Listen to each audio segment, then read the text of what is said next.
যে আমি দয়াময় আল্লাহ তাআলা কোরআন নাজিল মানে শিখিয়েছি, কোরআন সৃষ্টি করেছি মানুষ, আগে কোরআন শিখিয়েছে তারপর মানুষ সৃষ্টি করেছে, উল্টো হয়ে যায়। এর পার্থক্য হইল, তোমরা ছোট মানুষ হইলেও বুঝবা যে জন্মগতভাবে আমরা মানুষ আগেই তৈরি হয়েছে, কোরআন পরেই নাজিল হয়েছে। কিন্তু মানুষ তৈরি হইলেই সে পরাকৃত মানুষ হইতে পারে না। পরাকৃত মানুষ তখনই হয় যখন সে কোরআনের এলেম শিক্ষা করে, কোরআন তার সিনার ভিতরে থাকে, কোরআন সে পড়ে, পড়া শিখে, পড়া আর একজনকে শিখায়, কোরআন অনুযায়ী নিজের জিন্দিগিকে পরিচালনা করে। যখন তার ভিতরে কোরআন থাকে, কোরআন মানে, কোরআন অনুযায়ী চলে, ওই ব্যক্তি পরাকৃত মানুষ। এজন্য আল্লাহ বলেছেন, তোমাদেরকে শিখিয়েছি কোরআন, সৃষ্টি করেছি মানুষ। অর্থাৎ যারা কোরআন শিখবে তারাই মানুষ, যার ভিতরে কোরআন নাই তারা আসলে পরাকৃত মানুষ না। জন্মগত মানুষ হতে পারে, তারা সত্যিকারে পরাকৃত মানুষ না। তোমরা কি বুঝতে পেরেছো? হযরতে বাদশাহ হারুন রশিদ রহমাতুল্লাহ আলাইহির জবানায় একটা আইন ছিল, নিয়ম ছিল, প্রচলন ছিল যে এক মুসলমান অপর মুসলমানের সাথে দেখা হলে সালাম দিবে, অথবা সালাম দিলে জবাব দিবে। যদি কেউ সালাম না দেয় অথবা জবাব না দেয় তাইলে একদিন জেল। কয়দিন? একদিন জেল। বাদশাহ হারুন রশিদ রহমাতুল্লাহ আলাইহি পরীক্ষা করার জন্য যে আমার আইনটা আসলে বাস্তবায়ন হয়েছে কিনা, তিনি একটু এলাকায় বের হলেন, রাস্তা দিয়ে হাঁটতেছেন, বাজারের দিক যাইতেছেন, যে মানুষ সালাম দেয় কিনা অথবা সালামের জবাব দেয় কিনা, আমি বাদশাহ হয়ে যে আইনটা পাশ করেছি এই আইন মানুষ মানছে কিনা, বাস্তবায়ন করছে কিনা। পথিমধ্যে একটা মাদ্রাসার ছোট্ট একটা ছাত্রের সাথে সাক্ষাৎ। মাদ্রাসার ছাত্রটা এত সুন্দর, সে দেখা মাত্রই বাদশাকেও চিনেছে এবং সালামও দিয়েছে, আসসালামু আলাইকুম ওয়া রাহমাতুল্লাহ, সুন্দর করে সালাম দিয়েছে। বাদশার মন ঠান্ডা হয়ে গেছে, বাদশাহ সালামের জবাব দিয়েছে, ওয়া আলাইকুম আসসালাম ওয়া রাহমাতুল্লাহি ওয়া বারাকাতুহু। তুমি কোথায় যাও? ছাত্রটি বলতেছে, আমি মাদ্রাসায় যাই। কোন মাদ্রাসা? অমুক মাদ্রাসা। তুমি কি পড়ো? আমি কোরআন পড়ি। তুমি কি কোরআন তেলাওয়াত শুনাইতে পারো? তখন ছাত্রটি বলছে, হ্যাঁ অবশ্যই পারি। বলে, আমাকে একটু শোনাও।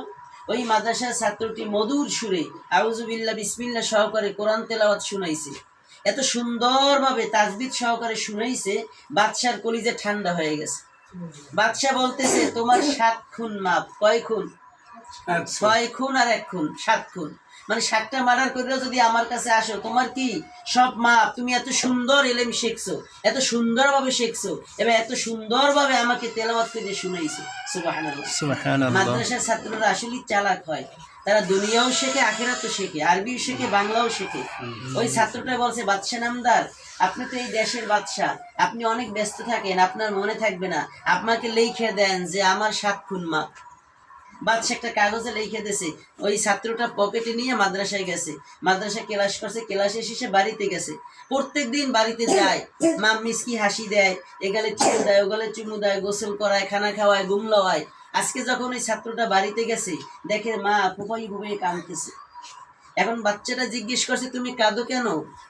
তখন মা বলতেছে, মনু, তোমার কাছে বলে তো লাভ নাই, তোমার কাছে বললে আমার এই কষ্ট দূর করতে পারবা না, তুমি গোসল করো, খানা খাও। সন্তান বলতেছে, মা, যতক্ষণ পর্যন্ত আপনি কাঁদেন কেন এই কথা না বলবেন ততক্ষণে আমি গোসলও করব না, খানাও খাবো না। সুবহানাল্লাহ, সুবহানাল্লাহ। তখন মা বলতেছে, তোমার আব্বা আজকে সকালে বাজারে গিয়েছিল বাজার করতে, কিন্তু বাদশা অডিট করতে আসছে, কে সালাম দেয়, কে জবাব দেয়, দেয় কি দেয় না। বাদশা তাকে সালাম দিয়েছে, কিন্তু তোমার আব্বাই সালামের জবাবও দেয় নাই, অথবা আগে সালামও দেয় নাই। এই অপরাধে তাকে জেলে আটকে রাখছে। তুমি ছোট্ট মানুষ, তুমি কি তাকে জেলখানা থেকে ছাড়িয়ে আনতে পারবে? তোমার কাছে বলে কি লাভ? সন্তান বলতেছে, মা, যতক্ষণ পর্যন্ত আমার আব্বাকে ছাড়িয়ে আনতে না পারবো ততক্ষণে আমি গোসলও করবো না, খানাও খাবো না। সুবহানাল্লাহ। ওই মাদ্রাসার ছাত্র দৌড় দিয়ে বাদশার দরবারে গেছে, দারোয়ানের অনুমতি নিয়ে বাদশার কাছে গেছে, সাবা সুন্দর করে সালাম দিয়েছে। সালাম দিয়ে বলতেছে, বাদশা জিজ্ঞেস করতেছে, তুমি আসছো কেন? তোমার সাথে তো সকালেই সাক্ষাৎ হইলো। বলে, আমি আসছি আমার আব্বা সালাম না দেওয়ার কারণে, জব না দেওয়ার কারণে আপনি তাকে জেলে আটকে রাখছেন, আমি তাকে জেলখানার থেকে ছাড়িয়ে নেওয়ার জন্য আসছি। বাদশা বলতেছে, তোমার আব্বা তো একটা গাধা। ছেলে বলতেছে, বাদশা নামদার, আমার আব্বাই গাধা না, আমার দাদাই গাধা। সুবহানাল্লাহ। বাদশা বলতেছে, এত বড় কথা, তোমার আব্বাই গাধা না, তোমার দাদাই গাধা, কিভাবে বুঝাই দাও? মানে আমি বুঝাইতে পারবো। আমার আব্বার মাথার ভিতরে ছিল আমার সন্তানটাকে যদি মাদ্রাসায় পড়াই, কোরআন শিখাই, হাদিস শিখাই, আমার সন্তানটা 5 ওয়াক্ত নামাজ পড়বে, মুসলমানের সাথে সাক্ষাৎ হইলে সালাম দিবে, কোরআন শিখাইবে, আমি মারা গেলে জানাজা পড়বে, দ্বীনের খেদমত করবে, ইসলামের খেদমত করবে, নসিহত করবে, বিভিন্ন ভালো কাজে সহযোগিতা করবে, দান সাদকা করবে, আমি মারা যাওয়ার পরেও 5 ওয়াক্ত নামাজের পর আমার জন্য দোয়া করবে, আমি কোনো গুনাহের কারণে অপরাধী হয়ে জাহান্নামে গেলেও ওই সন্তান আমাকে সুপারিশ করে জান্নাতে নিবে। এই চিন্তা, চেতনা, মেধা, জ্ঞান আমার আব্বার মাথার ভিতরে ছিল বিদায় আমাকে মাদ্রাসায় পড়াইছে, এমন ভাবে পড়াইছে, এমন ভাবে শিখাইছে, আমার কোরআন তেলাওয়াতে আপনি সন্তুষ্ট হয়ে আমাকে সার্টিফিকেট দিয়েছেন আমার 7 খুন মাপ। কিন্তু এই চিন্তা চেতনা যদি আমার দাদার মাথার মধ্যে থাকতো, তাইলে আমার আব্বাকেও মাদ্রাসায় পড়াইতো, কোরআন শিখাইতো, দিন শিখাইতো, ইসলাম শিখাইতো, আমল শিখাইতো, আমার আব্বাই আপনাকে সালাম দিত অথবা সালামের জবাব দিত, তাইলে আমার আব্বাকে আপনি জেলখানায় রাখতে পারতেন না। যেহেতু এই বুঝ আমার দাদার মাথার মধ্যে ছিল না, অতএব আমার আব্বাই গাদা না, আমার দাদাই গাদা। সুবহানাল্লাহ। ডাক দিয়ে বলছে, দারোয়ান তাড়াতাড়ি যাও ওই সন্তানের সাথে, এই সন্তানকে নিয়ে জেলখানায় গিয়ে এই মুহূর্তে তার আব্বাকে দিয়ে দাও।